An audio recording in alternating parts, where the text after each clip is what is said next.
যাব। আমার প্রশ্ন, সাতপন্থী ভাইরা আমাদের লোক, হয়তো কেউ আমার ভাই অথবা আপনার ভাই অথবা আপনার সন্তান অথবা আপনার বাবা আপনার দাদা, তারা আমাদেরই লোক। আমার প্রশ্ন, সাদ সাহেব ইচ্ছা করলে 1 মিনিটে গোটা পৃথিবীব্যাপী এই তাবলীগের মাঝে যে দ্বন্দ্ব চলমান, এটাকে 1 মিনিটে উনি নিরসন করতে সক্ষম, কিন্তু উনি করবে না। তার মানে বুঝে গেল ডোনাল্ড ট্রাম্পের চাইতে বড় রাজনীতিবিদ উনি। কথা কি আপনি বুঝতেছেন?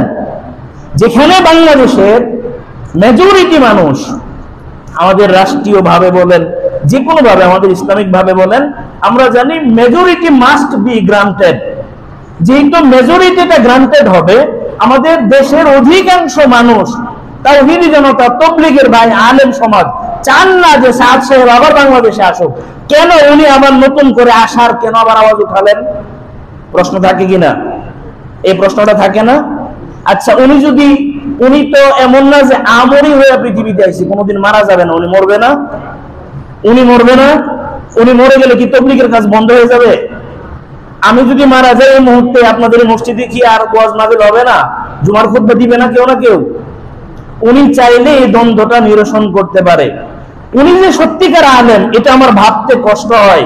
এই কারণে সত্যিকার আলেম কখনো নিজের চিন্তা করে না, দেশ জাতি মানবতার কল্যাণ, মুসলিম উম্মার জন্য তারা জীবন পর্যন্ত নির্দ্বিধায় যদি স্যাক্রিফাইস না করতে পারে, তাকে আলেম পরিচয় দিয়ে পৃথিবীতে থাকার কোনো দরকার নাই।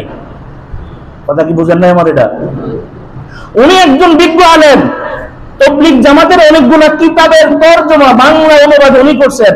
ওনার মতো আলেমের পৃথিবীতে কি জায়গার অভাব? উনি কেন আবার বাংলাদেশে ঢুকতে চান? এখানে যেহেতু বড় একটা সংঘাত হয়েছে, কেন আবার উনি বাংলাদেশে প্রবেশ করতে চান? এখন